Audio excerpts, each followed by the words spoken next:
Hi, I'm Ashton Silva, and this is Cinematic, where I am going to introduce myself as a cinematographer and short filmmaker. I brought my latest short film. It's called Hello Detective, and I hope you enjoy it.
and welcome back. I hope you enjoyed that short film. That was the latest thing I shot this past weekend, and this show is basically just trying to show off different cinematography and the greats and analyze what they do and how we can improve upon what they have done in the past. So next week I will bring in a different cinematographer or director and analyze their style, and hopefully you enjoy that and come back and watch some great art. Thank you.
Hello there! My name is Brody Liberty, and I'm coming at you live from the White Void in the basement of NWTC. They've given me this time to talk about consoles. What is it specifically about consoles? I never gave them that information. They don't need that information. This show is meant to just be mostly me blabbering for like 10 minutes. So there will be stalling. and a lot of it. I'm a gamer, and consoles have done a lot for me. Nowadays, I play PC just simply because I have like 500 games on it, but I still love my consoles and I still collect them and games for them, and I'll play them occasionally. So that's what this show is about, is me just talking about interesting things with consoles. I'm probably just only going to do an episode. So far, this episode will be about the PlayStation 2, but the other episodes will probably I'll have probably a GameCube one, a Wii U one, and then the Switch maybe? I don't know. I haven't decided yet. But this episode, as I said, was about the PlayStation 2, which was released by Sony Computer Entertainment on October 26th in the year 2000 in North America specifically. It was then in production between the time of January 4th, it was then in production until January 4th, 2013, when Sony discontinued making the console. It sold over 155 million units and was succeeded by the PlayStation 3. It has, according to Wikipedia, 4,379 games, but I bet those are all the registered ones. I'm sure there's some other companies that have made games for the PlayStation 2. I couldn't find a direct source leading to like an award given to it. I found more of awards given to the games, but I have seen it said that the PlayStation 2 is considered to be one of the most successful of the 6th generation of consoles. So it beat out the GameCube and the original Xbox in sales. But yeah, this console has gained a special place in my heart, as it is the first console I ever played on, and it's where I gained my love and appreciation of video games. When I was 2, my father had a PS2 that he played on his days off with me just sitting in his lap, watching intently. Eventually, as I got on in age, I was allowed to play the PS2 myself, and even got my own PS2 with my brother from our uncle, who gave it to us after he moved away. It was a big brick one, and me and my brother loved playing it. While we weren't allowed to play the adult games of Grand Theft Auto, we still got to play, Star Wars Battlefront 2, Lego Batman, ATV Off-Road Fury, SpongeBob Battle for Bikini Bottom. What more could a child really need? This just works for me as a child. It was amazing until the laser on the PlayStation eventually just died. We had to sell a bunch of games to buy a new one. But after that, we still had some of the best nights of our lives. Not saying it's like the end-all be-all, but it was fun. I had a lot of fun playing it until eventually we did get ourselves a PlayStation 3, and we started to play that. Still same titles, kind of. There wasn't SpongeBob anymore, but there was, Lego Star Wars 3. It was really weird naming for that one. Played Just Cause 2 on the PlayStation 3. That was fun. And Little Big Planet, the first Little Big Planet. But yeah, I just love the PlayStation simply because especially with the PlayStation 2, when you boot it up and if you don't have a game in it, even if you do have a game in it, it'll load up that loading screen for it. And it's such a nostalgic thing for me nowadays that whenever I hear it, it's just kind of like, yes. And it's like nothing. It's a black void with like these pillars in it. And it's just such a wonderful thing to me, and I don't know why. But yeah, I have had some troubles with them before, especially the controllers. I don't know if it's their design or if it's just I was a 10-year-old and I have butterfingers, but I have found the controllers will die very, very quickly. I've had some where the buttons stopped working, one where the rumble just stopped working, but it felt like a brick was in there for some reason. I've had the cord get like destroyed, and I even had a Bluetooth one that just refused to work one day. That was fun, so I had to go back to a corded one, and I had to get an extension cord on that corded one because it was so short, I couldn't sit on the couch, and the floor's uncomfy. I I don't know why I said I mean. But yeah, it's. I did also have some games break. Most of them due to age, but I had one another SpongeBob game for some reason.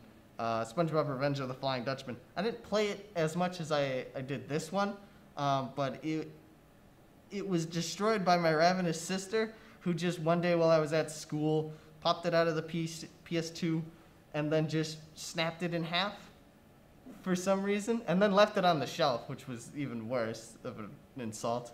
But yeah, that game took me a good couple of years to get back because one, I didn't have an income. Two, it's a SpongeBob game, and like game stores don't sell that. I eventually was able to find one in town, like a used game store, and I was able to get it from them.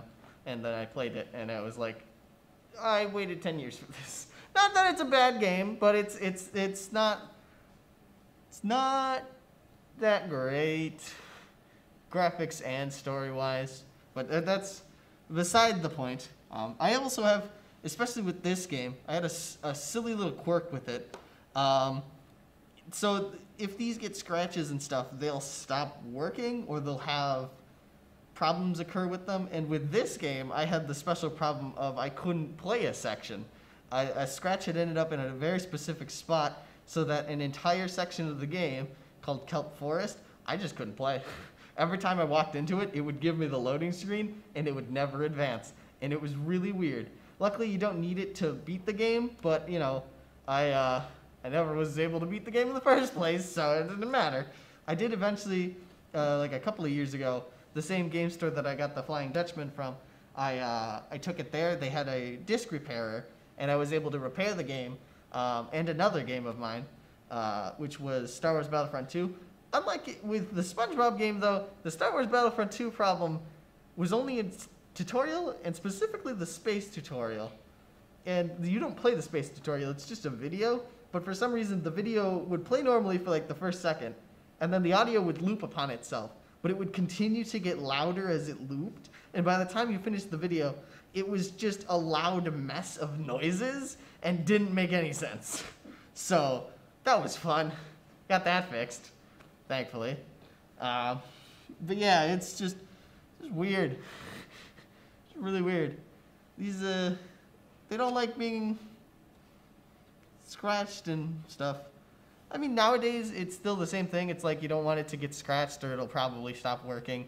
But it's definitely, I felt it back in these days when it was, you know, a little kid, me, just kind of messing around with them. They get scratches or they get just kind of dirty because you don't put them away in their case.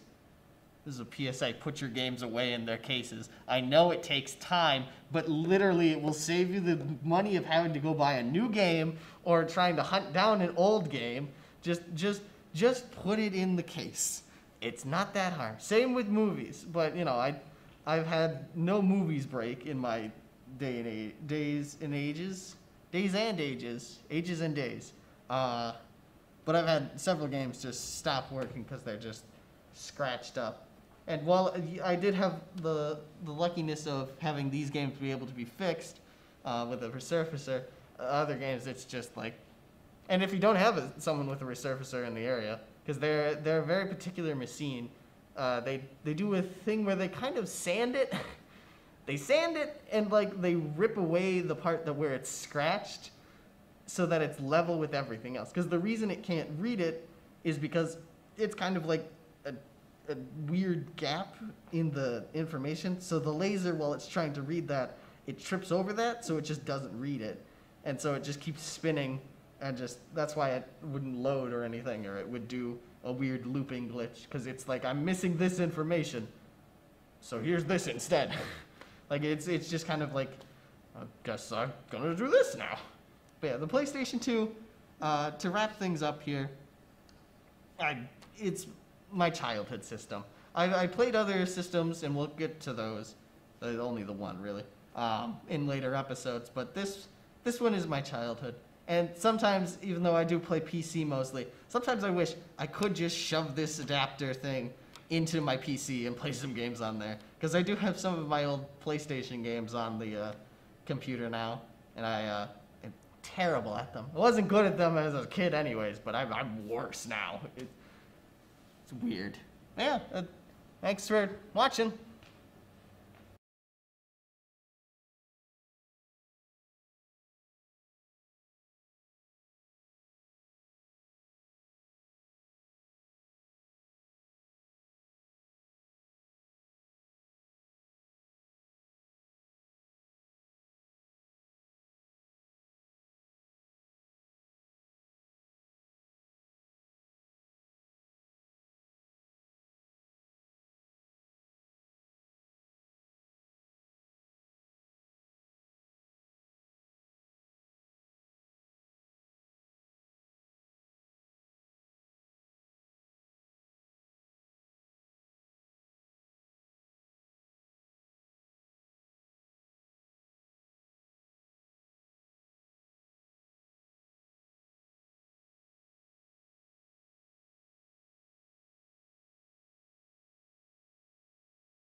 Movies. I am your host, the Jimmer.